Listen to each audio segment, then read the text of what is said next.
Inggih ingkang sesilih pun Pergiwati menika putra Madukara Paman Harisunguni. Lho mengkir yen engetipun ingkang bapa yen to putra Madukara ingkang sesilih Pergiwati menika sampun dipun pacangaken dening menapa kulawan Atmaja putra Ngamarta putranipun Angger Puntadewa ingkang aran Raden Pancawala. Mekaten nggih. Menika napa saestu Paman Harisunguni? Inggih nggih. Pawarta ingkang kula tampi kados mekaten. Nang kedah dipun budidaya awit menapa yen pancen menika ingkang dados katresnanipun putu kula pun Sarja Kusuma kados pundi caranipun ajanta ngginaken Karti Sampeka kedah kasembadaning sedya mila bab menika kula aturi nimbali dhumateng keng Bapa Sokalima Kewala ngenipun badhe ngrenah supados samangkih putri saking Madukara ingkang sesilih Pergiwati saged dawuh palakrama kelawan putu kula Sarja Kusuma. Leres pangandikanipun Paman Harisunguni jer Dimas Arjuna menika putra siswa Sokalima. Mekaten anak Prabu Pawan Ujum Bapa Durna. Oh, kandhek blegudhek manyar-manyar. Wonten bangah dawuh anak Prabu. Ingkang karembak ing rikalangan menika boten sanes sayu namung kang wayah pun Sarja Kusuma kepengin badhe palakrama. Bapa Durna. Badhe palakrama. Nggih. Lah, lajeng kalih putri pundi? Kula kinten Bapa Pandhita Durna sampun midhatengaken menapa ingkang kula aturaken.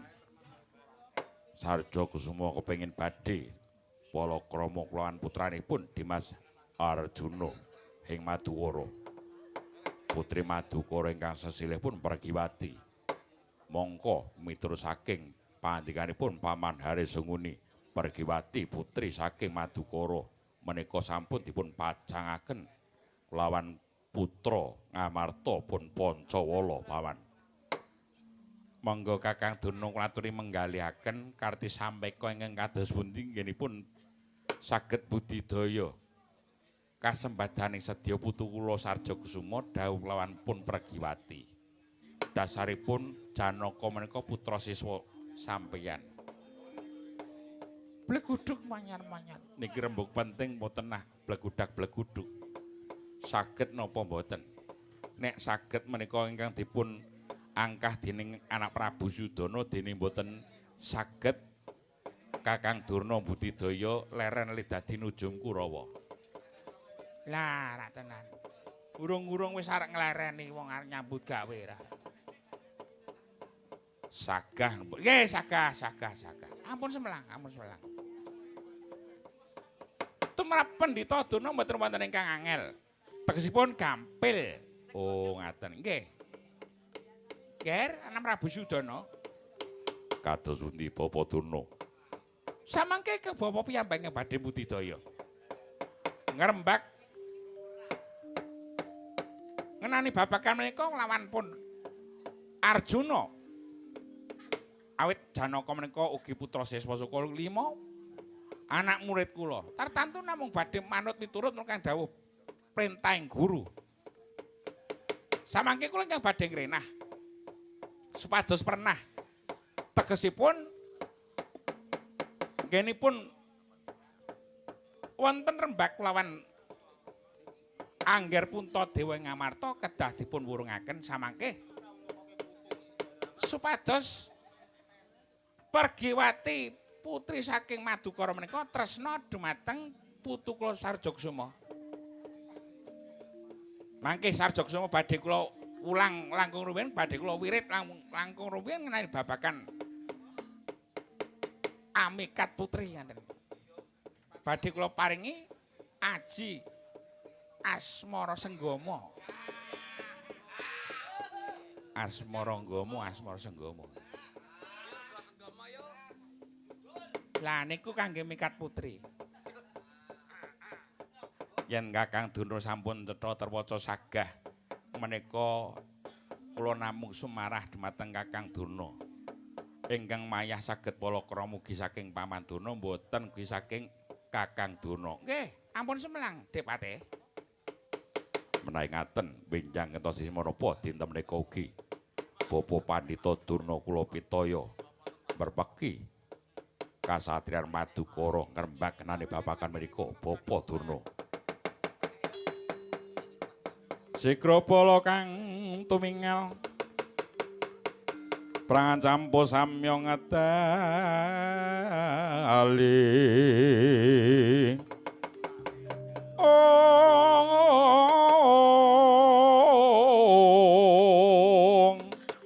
letratet wilateng kota banyanggung mangun sang niti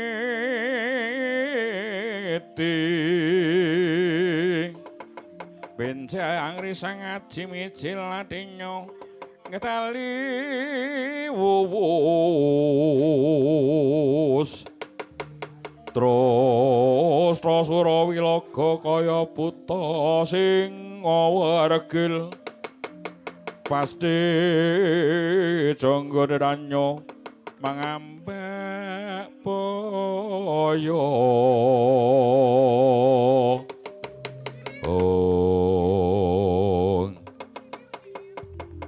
gondhek berkuduk manyar-manyar nggih Ger engkang Bapa mboten badhe selak dinten menika ugi ingkang Bapa nyuwun pamit badhe lumarap wonten kasatriyan Madukara kula namung mitaya Bapa Pandhita Durna dene badhe jengkar dinten menika ndherekaken luhur lampah paduka Paman Durna mekaten Ger.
Prataruna angutiya sanes karamangka sanggening dumadi marsudi engkang ro kang akeh gunane bisane sambut tetlaken ana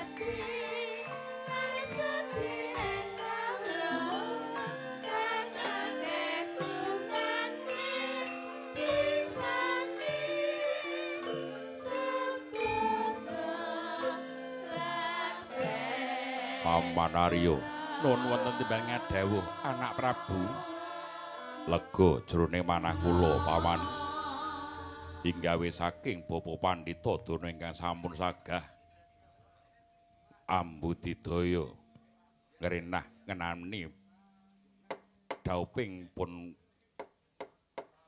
Saroja Kusuma Paman Harya Soman. Aduh anak Prabu kasinggihan. Lajeng kersanipun anak Prabu inggih kangge menika kula nyadong dawuh.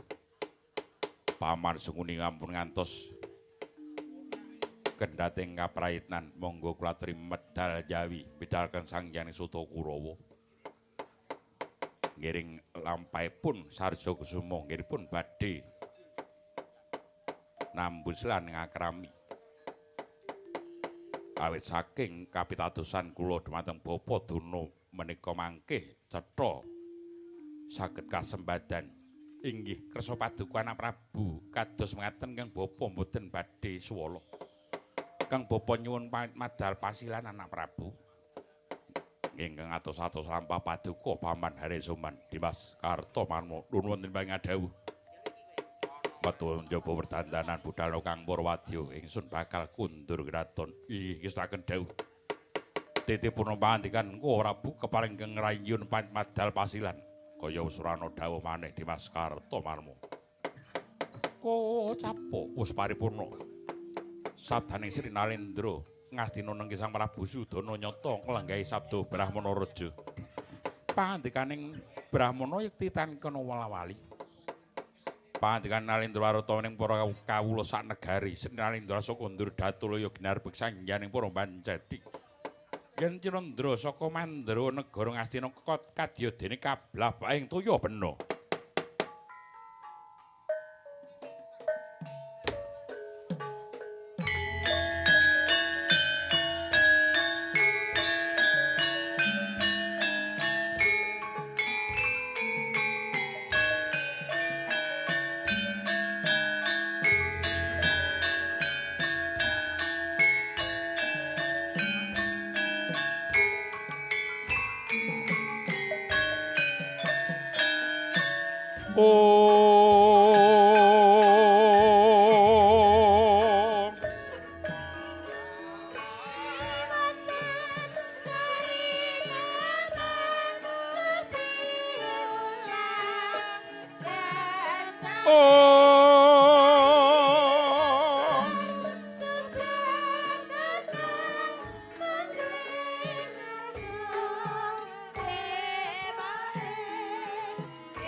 gegarane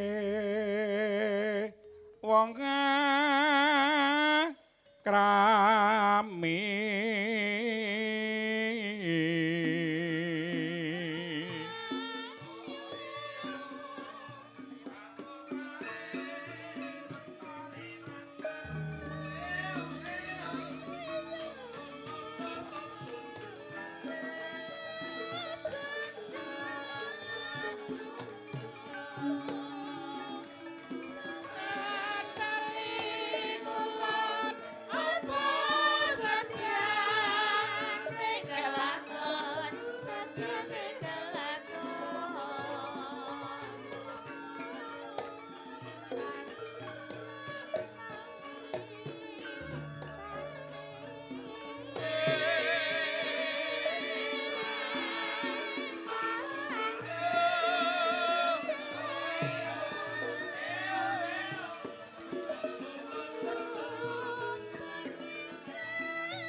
korem gotong royong nyambut gawe yo mas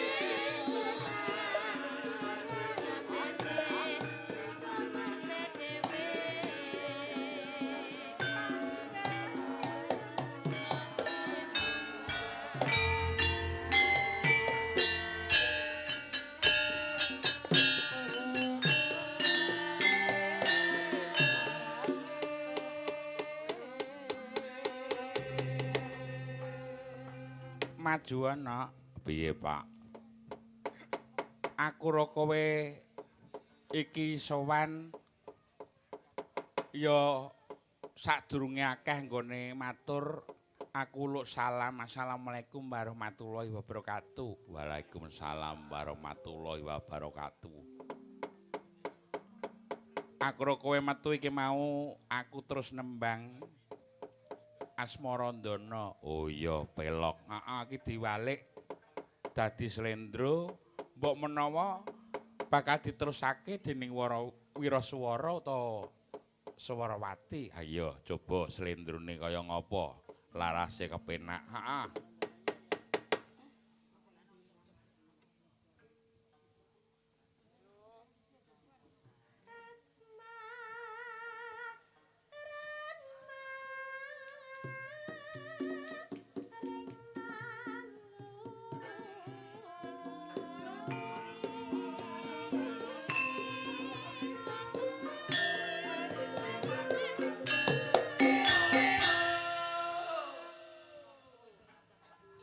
Jumbuh karo kahanan. Iya. Teruske Pak. Heeh.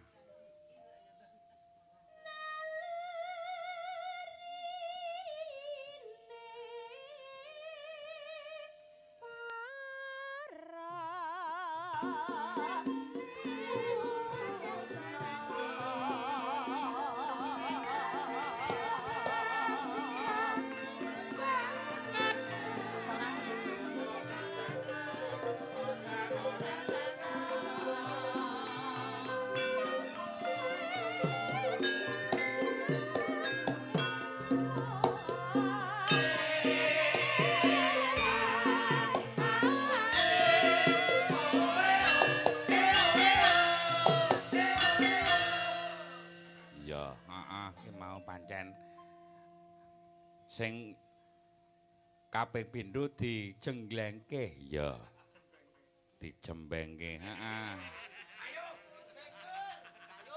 jengleng kok jembeng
Ha.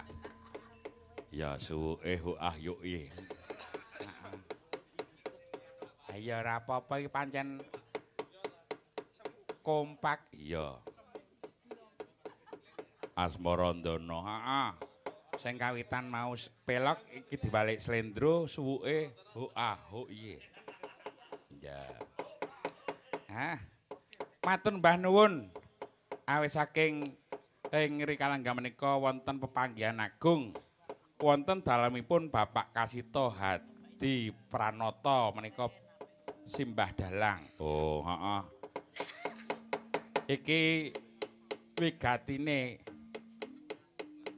ngunduh mantu ingkang wis nalika minggu paing wingi pinanganten sakloron wis didhawuhake nyanipun Mas Satmoko Bayu Susilo kelawan Mbak Muspira. Oh ngono, heeh. Dadi iki hajate mantu, heeh. Pak Kasito Palakrama meneh. Ora.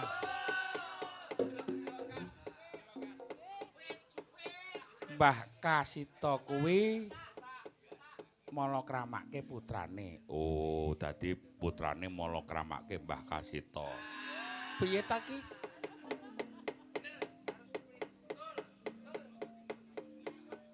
Ngene lho. Bengi iki hajate Pak Kasito ki ngunduh mantu. Oh, ngunduh. Heeh. Le nandur kapan? Kok ngunduh? Lho le nandur ya wis pirang-pirang. Kasunyatane tamune Banyu Miling kok. Luar biasa wit awan mau. Digelar uyon-uyon. Ya bengi iki digelar wayang kulit. Ingkang wigatine wayang kulit bengi iki mligine saka kersane Simbah Kasito kuwi ngluwari ujar. Heeh. Ujar sing kepiye? Nalika aku isih cilik nyane Simbah Kasito kuwi nate kekancan kelawan bapakku. Bapakmu, heeh. Ya kuwi Bapak Hadi Widodo utawa ketelahe Pak Ngadi Bagong nek nang kene. Oh, heeh. Ning wektu kalenggane iki wis suwargi. Iki dina mau wis 100 dinane. Oh, ngono, heeh. Mula aku nyuwun jurung pangdonganipun para kadang-kadang ingkang sampun sawetawis kekancan dhumateng Bapak kalian Bapak. Nyuwun pandonganipun mugi-mugi Bapak pikantuk swarga langgeng lan kathah kalepatanipun Bapak nggenipun brayan lan panjenengan sedaya nyuwun agunging pangasama. Ya. Muga-muga pinanganten swarga langgeng. Amin. Nah, nalika semana sawetara kewetu kang dadi ujare nyari apa Simbah Kasito karo bapak sesuk yen to duwe gawe kuwi bakal nimbali bapak. Oh ngono, heeh. Duwe gawe sing pungkasan ya kuwi mantu. Oh ngono, heeh. Ning luwih gamblange, luwih cethane karben Mbah Kasito dhewe sing ngendika. Dadi ndak tumpang suh nek aku sing matur. Ora ngono, heeh. Nanti piyayine mau. Iya, rembuge iki kepiye? Digenahke. Ayo. Digenahke, ayo. Nyuwun dumateng Simbah Kasita supados minggah wonten panggungan paring dawuh lan nawa paring pangandikan sabda tama kangge kula sakanca ngenani pahargyan dalu menika ya coba diserpeke ketoprak. Ha ayo.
Wilujeng dalu Simbah Dalang. Wilujeng dalu. Kula suwun Simbah Dalang paling bekah dumateng kula, mliginipun kula sak kanca kru rombongan ngudi laras nggih. Lah menika nyuwun berkahipun lan ingkang kaping kalih Mbah Dalang Kasita kula aturi paring pangandika niki hajate napa? Kok le gumer-gumer Ceritanipun menika kula punggel intinipun. nggih. Nyuwun pangapunten Mas Gun. Nggih kula saged matur Mas wong sepuh kula. Nyuwun pangapunten saderengipun rikala rumiyin niku kula wis pinter mayang. Dalang niki urung iso mayang. Nggih, kesetan pucuk pelem. Nanging rikala kula sowan wonten ing Keduren Purwodadi niki tau diwarai sabet. Niki menungsani niki. Wong mayang ki ngene iki lek niku. Matur nuwun sanget ngawali pangendikan rikala rumiyin. Rikala rumiyin kula menika brayan kalian ingkang rama Ki Hadi Widodo. Nggih, ketelahipun ten mriki Pak Ngadi Bagong. Pak Ngadi Bagong nggih. Rikala semanten jaman kula ngrabekake anak kula niki. Ingkang nomor pinten menika? Nomor gangsal. Gangsal. Nggih, niki anak sing nomor gangsal. Mempeng temen.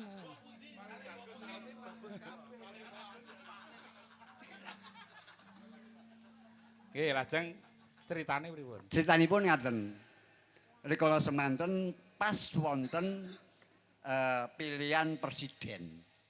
Dados wonten ing hari tenang. Menika mboten saged angsal ijen. Dados wurung terus ingkang bapak menika ngendika. Sok sing terakhir aku lho. Sing mungkasi mayang. Nggih. Oh, nggih. Dongipun nggih awrat dikaya napa. Kula niku dong-donge nek kon nanggap wayang ngoten nggih ora kuat. Anapa nggih? Nyatane nggih sedaya tangga teparu do nyengkuyung. Oh, sanak nggih. dulur sami ndukung. Nggih. Kirang napa? Alhamdulillah. Pancen menika saking berkahipun ingkang tiyang ingkang sampun boten wonten. Nggih. Saged kasempatan rikala semanten kula ngebel nika. Kring, ngoten nggih. Kring. Sopo iki? Sopo iki? lajeng kula menika kemutan rikala rumiyin. Nggih. Nah niki keleresan ingkang terakhir menika liripun menawi angsalipun menika senajan to wadi Nggih.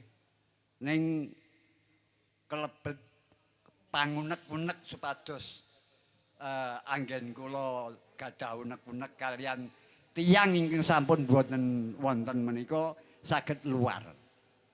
Nggih. Gandeng sing arep mayangi Pakni ning Pakni kok wis mati lah anak iso mayang. Ha niki sing kula plekoto niku jenengan. Nggih. Alhamdulillah kula ingkang saged nerasaken Bapak. Lah ngaten. Ning niku rak mbiyen Bapak sing matur, sing janji ajeng sambatan. Ngoten ta? Anak-anake ya empuh iki. Iku piye? Masalah cetha karo ora niku mangke enjing. Nek le mayang sampean niku apik, Nggih. ya mestine cetha. Nek ora apik ya nyuwun pangapunten. Monggo nun sewu. Mbah Dalang, Mbah Kasito niku nggih kalebet dalang sepuh nggih. Monggo kancane dalang nggih kirang apik. Kados napa? Ha. Ning nggih niku bot-bote ngluwari uni nggih. Nggih. Nggih. Elek kaya napa kula ingkang sowan. Pramila ngaten. Niki sing kula angkas-angkas niku sing terakhir. Ngoten. Ning leresipun menika ingkang wonten nganu gayutan pangandikan menika niki Menika nggih, gangsal, nomor gangsal. nomor gangsal. Nggih. Lah niki nyuwun pangapunten panjenengan luwari. Lah carane luar menika kanthi ndudut kupat luar. Oh, sanes kupat tahu nggih. Mboten. Pramila sakderengipun ndudut kupat luar.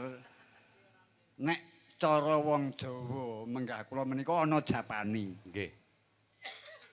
Sakderengipun ndudut kula tak ngidung mboten ketang sak pupuh. Nggih, mundi dawuh. Monggo mugi-mugi sedaya berkah.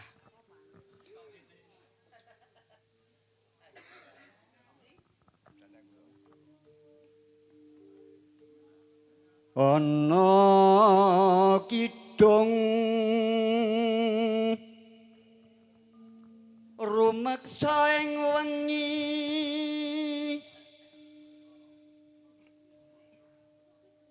tego hayu luput ing lara luput bilai kabeh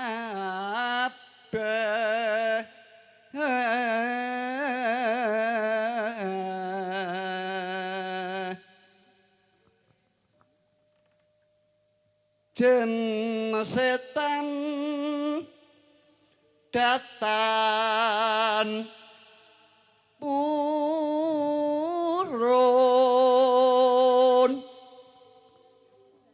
panelukan tanono wani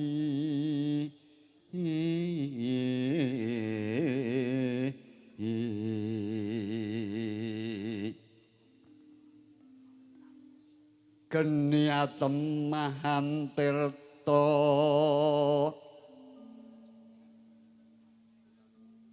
lali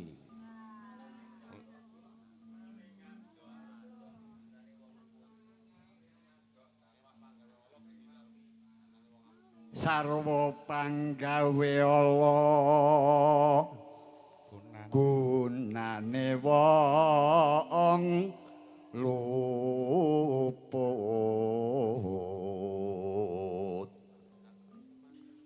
geniaten mahan tirta maling adotan ana para ing nami guna tujuan Sirno.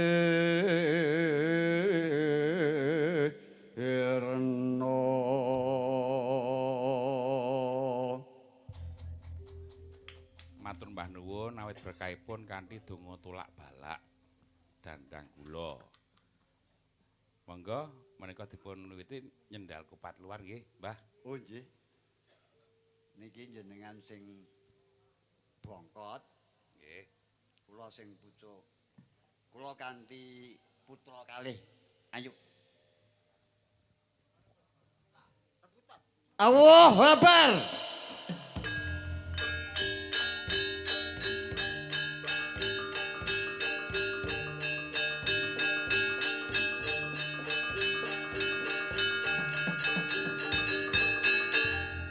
Sembah nuwun Mas Gun. Nggih. Mugi-mugi siniksanan para kadang saha siniksanan Gusti ingkang Maha Kawasa saged luar ing dinten menika. Amin, amin. Sembah nuwun. Nggih, dawuh sami-sami, Mbah. Turuk, turuk.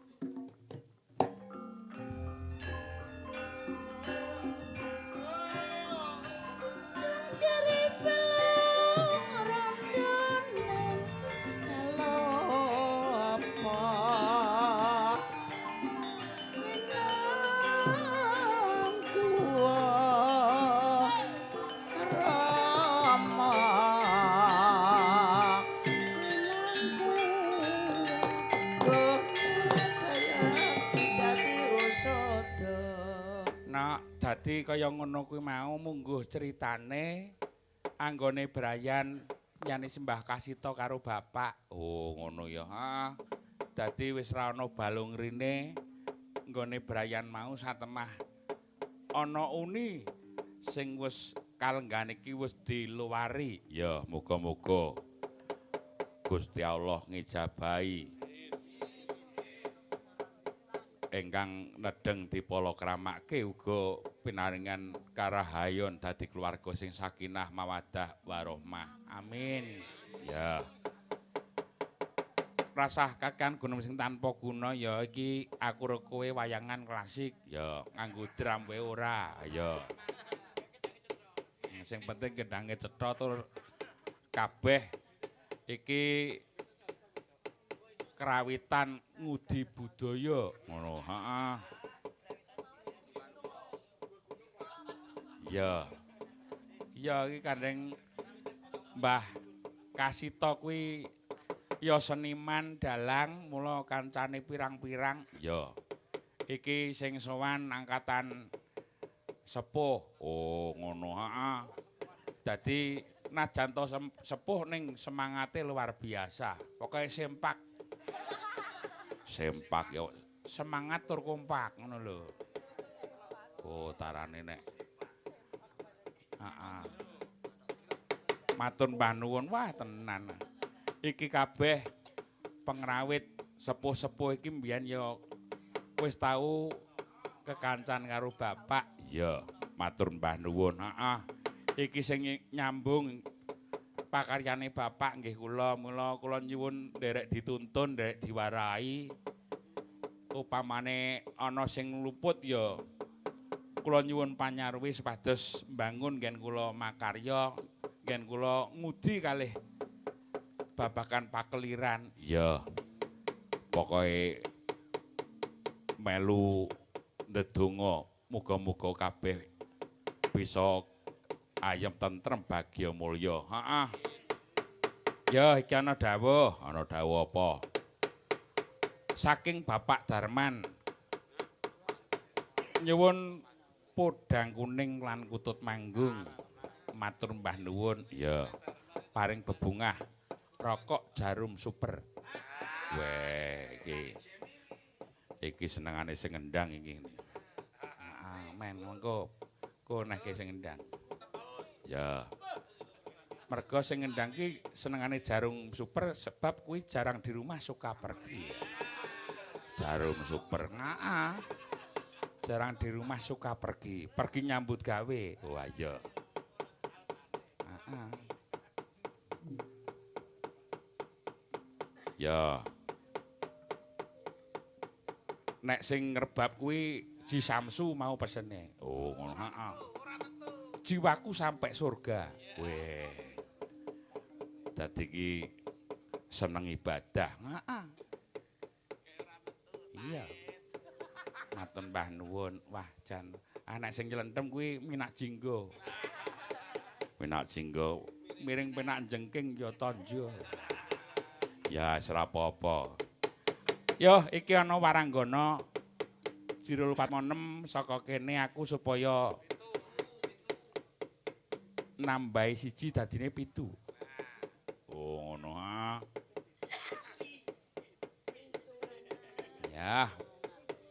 7 ki karepe oleh pitulungan, dadi iki ana kurange ana sing nutup. Ya. Santai wae dasare iki kanca-kanca ki ya kanca dhewe dadi wis jaluki tenagane, jaluki tulung tenagane. Heeh. Ya kuwi ngunduh pakaryan utawa ngumpulke sanak sedulur kadang karawitan. Ya. Heeh. Wah, semangate Nadyanto sepuh luar biasa sing dembung waduh. Suarane nek gerong kaya Pak Mantos. Iya. Iya. Nun sewu kalian nderek pitepangan bilih kula kathah lepat nggih kula tetepangan kali ibu-ibu senden nyuwun pangapunten ning nek mboten kenal mangke mindak mboten caket rasanipun nun sewu ingkang sisih ngarep pinggir jejer kotak. Saka kono durutke, ya sapa asmane? Daleme ngendi? Ya. Sugeng dalu wacangi. Lujeng dalu. Oh Mas Dalang. Nggih. Nderek pitepangan. Nami kula Dewi. Mbak Dewi, Nggih. napa Ibu Dewi? Ibu. Oh, tegesipun sampun kagungan garwa. Sampun. Nggih. Ibu Dewi panjangi Dewi Anjani. Dewi Anjani. Nggih, matur. Saking Babadan. Ungaran mriki mawon. Mawon, matur Mbah nuwun nggih. Nggih. Saking kula mliginipun utaminipun saking Bapak Kasita matur Mbah nuwun dipun bantu pargian dalu menika. Saking Bu Dewi. Jejere ya sapa?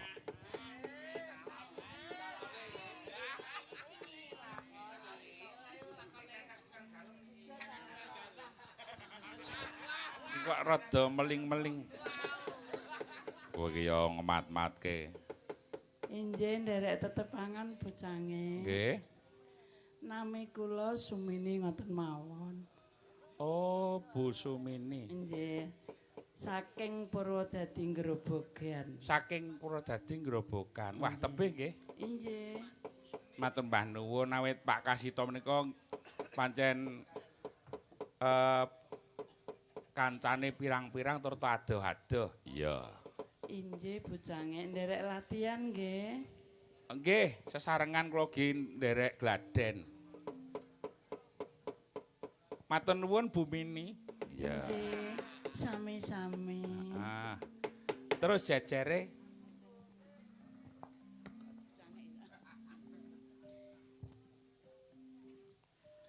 Nggih, sugeng dalu, Om. waduh.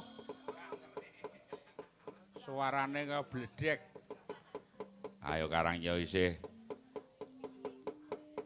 enom kok ya. Heeh.